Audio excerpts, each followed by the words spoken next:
Terus anaknya si Tom Hanks itu udah lama, tapi waktu itu sempet ngupload ke konten, "Bapak saya cuman peduli sama karirnya, Hmm. nggak peduli sama saya." Hmm. Sekarang mungkin anak-anak kita nggak kenapa-kenapa nih, tapi mungkin karena pelogikaan mereka tuh belum nyampe. Mereka belum nyampe titik di mana mereka berkarir, terus ketemu mental barrier, terus ketemu sama psikolog, psikolog bilang, "Ini ada hubungannya gara-gara hubungan lu dan bapak lu." Lalu kemudian dia sadar, "Anjing, ternyata selama ini gue kayak gini karena gue ada masalah dengan kedekatan sama bapak." Baru kemudian dia ngomong ke muka umum, "Bapak gue nggak peduli."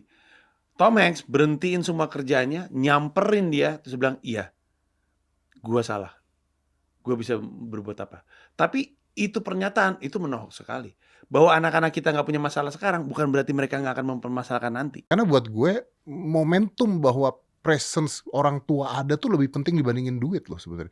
Indifference itu kan anak merasa keberadaannya nggak berarti karena orang tuanya tidak memperhatikan dia. Iya.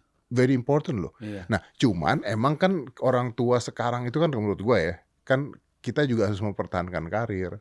Tapi akhirnya jadi alasan kan, ya kan Iya. gua kerja buat lu. Iya.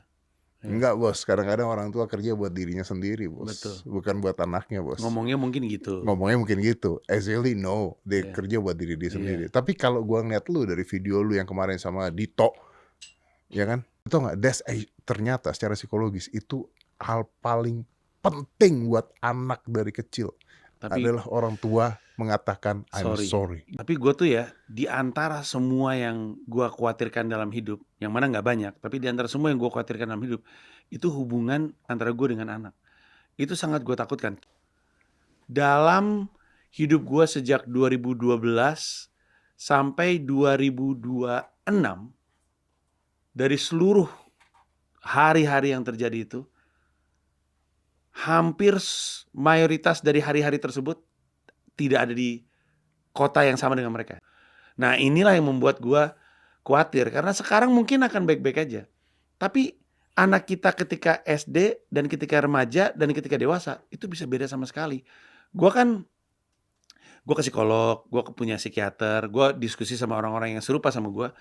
Ada banyak banget kesadaran terjadi ketika dewasa bahwa Yang tidak disadari ketika dia iya, masih bahwa gua ternyata remaja. kayak gini karena orang tua gua. Ketakutan gue yang terbesar adalah anak-anak gue nggak mau ngomong sama gue. Itu dia. That is my biggest fear. Karena lu selalu present, gue nggak pernah ada. Jadi Oke. gue sampai sekarang masih khawatir. Gue masih khawatir.